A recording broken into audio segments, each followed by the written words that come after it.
how do you kind of think of competition in the realm of music, having grown up as a baseball player?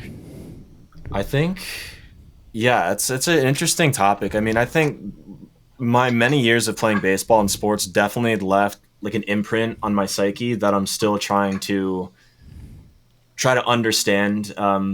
Something about baseball and being a pitcher with both Zach and I were pitchers is that, you do something and then you sort of wear a win or loss, and it's very sort of like black and white, where like you lost the game for your team or you won the game for your team. And of course it's not actually how the game goes. There's all these other variables, but there's some sense of, I don't know. There's like a lot of, I mean, I think this is somewhat common in a lot of sports, but if you have a bad outing or you have a bad game, like you just kind of like wear this like awful guilt around like letting, your teammates down, and kind of, just feeling like your worth as a person is tied to this number and this performance that you gave. And I think for 100%. Me, what I had to really kind of like untrain that part of myself when starting to approach music, is because I just had this like really negative and critical sort of self-talk that I kind of took from having harsh coaches, and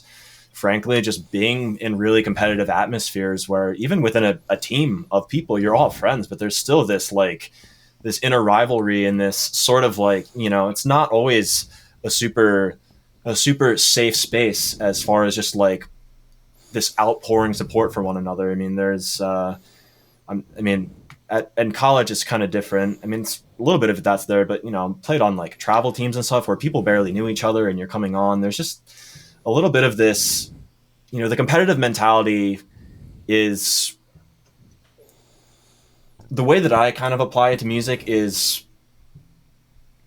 pretty like insular, where I try to just focus it on like being the best that I can be and putting forth my best effort, and not trying to tie it to we're not performing as well as these other bands, and trying to let the numbers come into play. Because in sports, in a sport like baseball, where it's so statistic based, like your worth as a player is tied to your metrics as like batting average, home runs, RBIs. And as a musician, like you can't do that. You can't determine your worth. It's a lot more subjective anyway.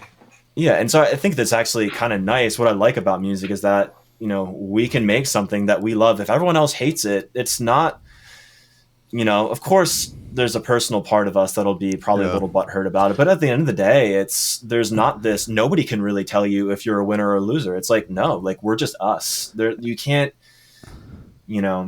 so yeah, the competitive. Yeah. I was going to say it's,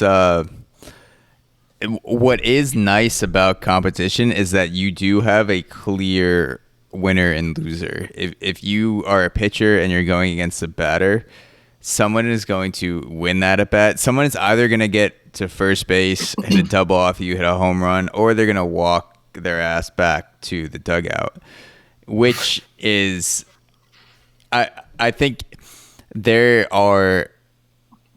an advantage to be able to challenge a competitive spirit as a creative when it's necessary. There's a quote by Peter Thiel that goes something like, it's not nearly as important how you compete as it is when you compete.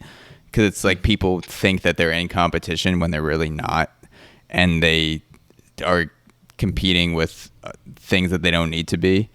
But I do think it's important to channel a competitive spirit at times in creative fields, and I feel like now I've gotten to a point where it is an edge, where in the past it's kind of hindered me. The first 2 or 3 years podcasting, but it's a weird thing to think about. Like I was just listening to Trevor Bauer speak on a podcast, who pitches for the Cincinnati Reds, just won the Cy Young Award, which, if you're not familiar with baseball, that's the best pitcher in major leagues. You're the best pitcher on the planet if you win the Cy Young. And he described himself as not a happy person. He said, if I was describing myself, I'm not a particularly happy person. And one of the things he's working on as a 29-year-old pitcher, he's been in the league for almost a decade, is being happy. as a person. So he's at the upper echelon of competition. He is in the top 0.00000 repeating 1% of pitchers to ever be born on this planet. And yet he is figuring out how to be happy a decade in his career, which says a lot about competition and feeling fulfilled. And he totally. Yeah. Yeah, I mean, it totally makes sense to me. I mean, I think I feel that at times when I get into that really competitive mindset of that, it's never good enough and you always have to, beat your past self. And, I think there's this notion that I had as a pitcher where it's, if you do a good job, you don't even celebrate it. That's just that's what you were expected to. If you expect excellence out of yourself, you can perform to the 100% best of your abilities, and that at the end of the day you're just walking away feeling satisfied.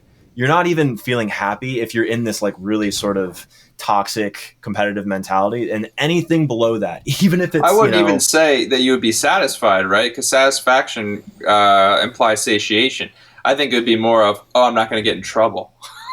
Yeah, it's I'm not going to get in trouble, or I don't have to feel bad about what I did. So I mean, I think, and there's people like Michael Jordan and these people who, when you see it in Kobe Bryant interviews too, where they talk about things and they play this amazing game and they're not allowing themselves to celebrate at all. And I think I think there's a part of that is always, it's a layer of my consciousness that I have to reckon with at times. But for the most part with music, I've learned to just kind of celebrate imperfection and embrace that as part of what makes art and music good, is that it's not this perfect thing. And that, I mean, I think the one thing that is really useful though is being able to flip that switch on and get into that game mode mindset of it's time to perform, and kind of getting fired up. And it kind of comes into play.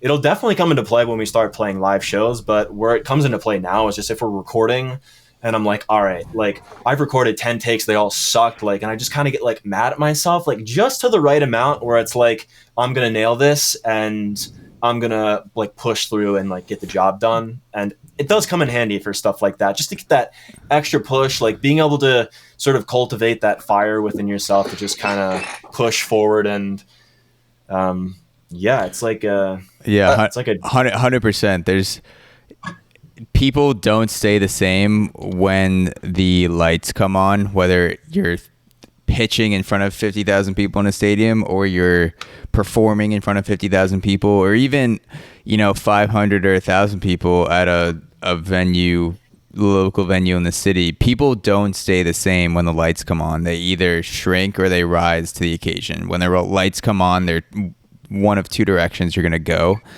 And I feel very strongly that as I've learned to have more of a healthy relationship with competition, that I'm grateful for being a baseball player, because it helps you flip that switch in a positive direction where you rise to the occasion more often than not, and you go beyond what you're capable of technically and as a performer. Yeah. Because there are other people watching you and because the lights are on. And if there's one thing, going off what you said, Ryan, about judging yourself after competition, if there's one thing I would tell myself as a 13, 14-year-old freshman in high school with dreams of being a baseball player, is you are going to want to treat people so kindly after you perform well, and you're going to want to treat people like shit after you pitch like shit, you play like shit. Cultivate a distance between your performance and the way that you treat other people. Have the same outlook once the game is over. Whatever you're going to do after, if you're going to go out with your friends, go out with your friends. If you were going to have dinner with your family, have dinner with your family. Whatever it is, don't let the performance affect the way that you treat other people, which is so fucking hard. But that's something I don't think I ever truly got to the root of while I was a baseball player. I kind of lived and died by how I performed. I would be super nice to people when I pitch well for the entire week, and I would treat people not as great. I would treat people like shit sometimes because I didn't have a good performance.